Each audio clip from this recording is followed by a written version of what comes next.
Pues Jesús, seguimos en Fiestas Patrias, mes de septiembre. El pasado viernes platicamos con el profesor Felipe de Jesús Sánchez Hernández, él es de la Universidad del Golfo de California, la UGC, y nos pues daba un planteamiento muy general, ¿no? Porque pues en poco tiempo no podemos hablar de tantos detalles que tienen los pasajes de la historia de México, sobre todo los de la independencia. La última vez, profe, gracias de nuevo por estar con nosotros. Buenas tardes.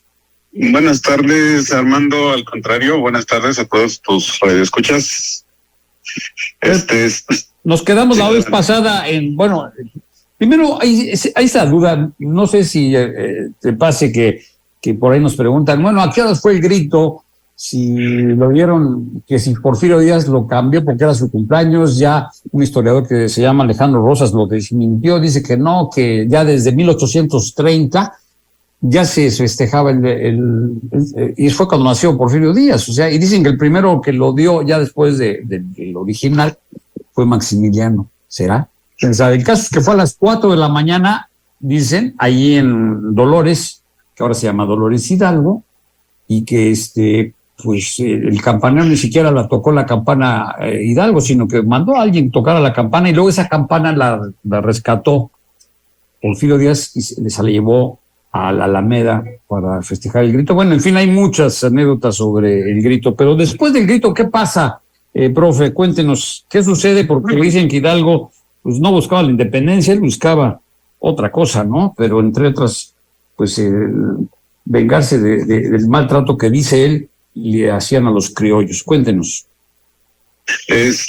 Bueno, con respecto a la hora, o el día, la historiadora, Zoraida Vázquez señala que era domingo. Así es. Era domingo, y entonces, pues como se sabe, pues los domingos es obligatorio ir a misa temprano. Entonces ese día pues se marcó a misa y se aprovechó en ese momento. Y pues como decíamos la vez anterior, pues es un movimiento encabezado, la primera etapa, porque se divide por etapas el movimiento. O sea, está el movimiento, hay la etapa de conspiración, cuando empiezan a organizarse, está el inicio, que es donde participa Hidalgo y Morelos, está la resistencia con Javier Mina, y está la consumación con Guerrero e Iturbide. Los historiadores así lo dividen.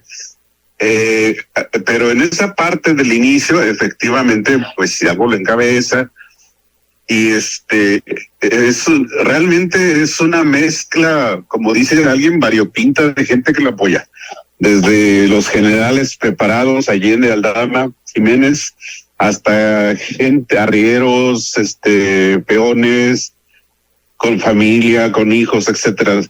Entonces, pues es más un levantamiento entre popular, religioso, político, que obviamente los criollos tenían sus aspiraciones, ¿no? Ahora, según tengo entendido, pues Hidalgo pues llega a juntar casi 100,000 personas y hace desmanes, un poco desordenado todo este movimiento, y acaba fusilado junto con Allende, Aldama y Mariano Jiménez, ¿no? Que les cortan la cabeza, era José María, no, era Calleja, ¿no? Sí, sí,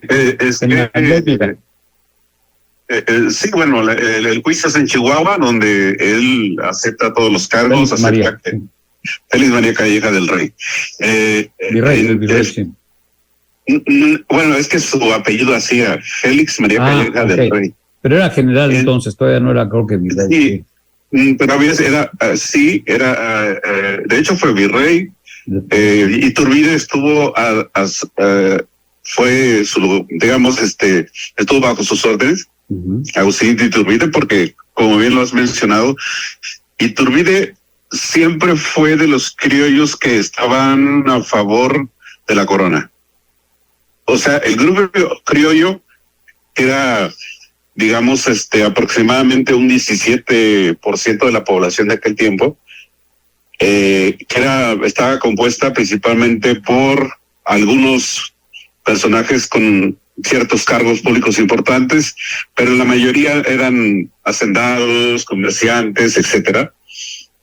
que sabemos pues, que serán descendientes directos de españoles, ¿sí? Esa clase social es a la que pertenece Iturbide, y esa es la misma que pertenece Hidalgo, y la mayoría de los dirigentes. Sí, porque según tengo entendido, por ahí leía que en esa época se registraban como 6 millones de habitantes, de los cuales 4 millones eran indígenas, y sí, casi 2 millones de mestizos, ¿no? Sí, el 60% de la población era indígena. Uh-huh. Si acaso el 14% eran peninsulares, la mayoría de ellos que ocupaban cargos burocráticos, el virrey, algunos, etcétera, etcétera. Y los mestizos también era poca la población. Uh-huh. En México. Sí, porque apenas empezaba esta, pues, sí, digamos, mezcla, ¿no? Exactamente. Efectivamente lo has sintetizado muy bien. Hidalgo, los triunfos principales de Hidalgo se dan en Guanajuato, en el estado de Guanajuato, que se va por va a San Miguel, va a la misma ciudad, a la capital, donde se comete lo de la alhóndiga de Granaditas.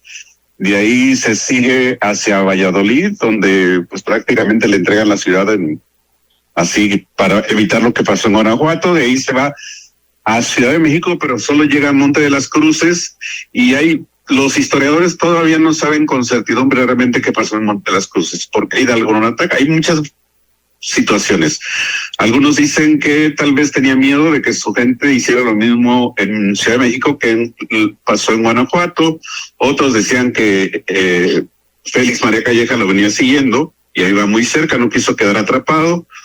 En fin, se va a Guadalajara. Uh-huh. Y ahí en Guadalajara es donde emite una serie de decretos, donde emite el decreto de la abolición de la esclavitud, del peonaje, en fin. Y de ahí, en las afueras de Guadalajara, en Puente Calderón, es donde surge la derrota.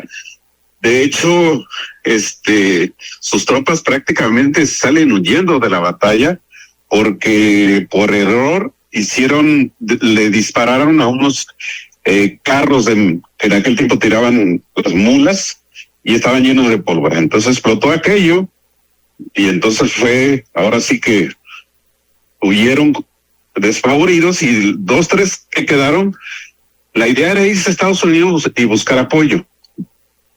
Pero en Coahuila son traicionados y llevados prisioneros a Chihuahua.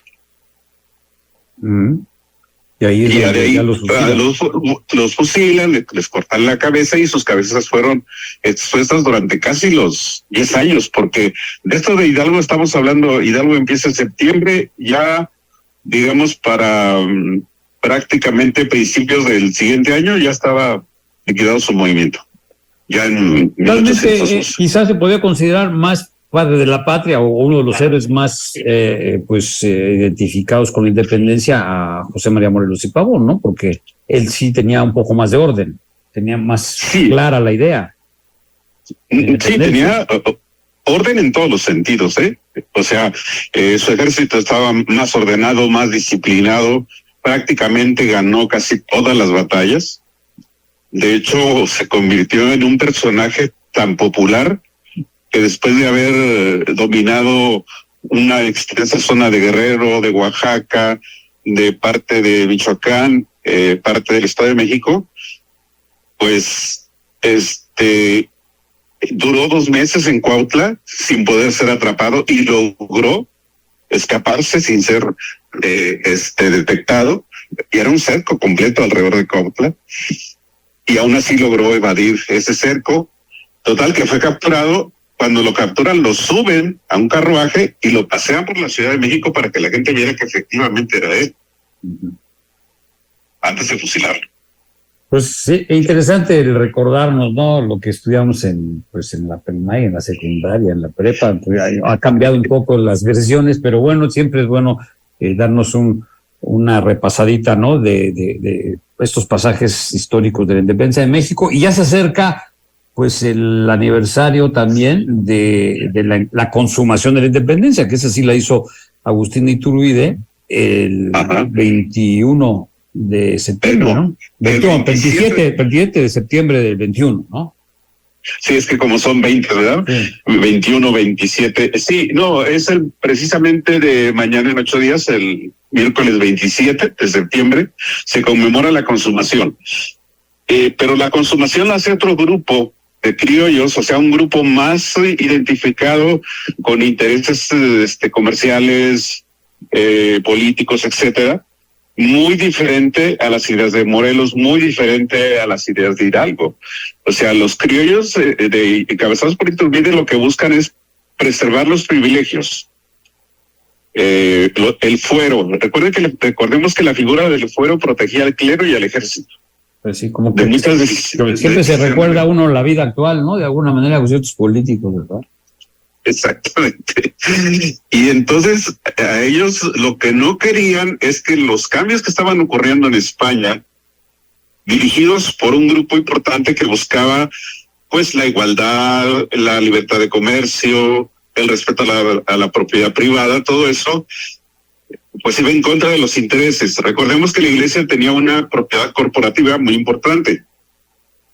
¿Sí? Uh-huh. Era el sistema monárquico absolutista de que cabezaba Fernando VII, era un sistema que privilegiaba el poder de los grupos. O sea, no había libertad de comercio, no había libertad de asociación política, etcétera. Entonces estaba ese cambio. El cambio de ese corporativismo encabezado por los reyes absolutistas hacia un movimiento que inició con la Revolución Francesa y la independencia de Estados Unidos.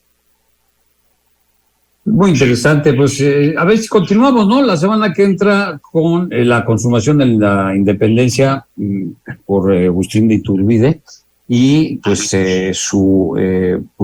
su pacto con Juan de O'Donoghue, que fue el último, pues no virrey, sí, pero era el último representante. No, de la fue el último representante, sí, como delegado, jefe político. De hecho, como te comentaba hace rato, existe la corona de Iturbide, o sea, existe el derecho, existe una familia, Maximiliano se llama, tiene un apellido alemán, el actual heredero. Habsburgo, sí. Sí. Pueden o no, ellos no tienen interés en reclamar. De hecho, no. Se decía que recibían una pensión, pero hace muchos años. Fíjate. Bueno, pues ahí está, ya platicaremos más sobre estos importantes hitos de la historia de México, sobre todo de la independencia, gracias al profesor Felipe Jesús Sánchez Hernández de la UGC, aquí presente en el programa. Gracias, profesor, y estamos en contacto, si nos permites. Claro que sí, hermano, un placer estar siempre con ustedes. Gracias. Hasta luego.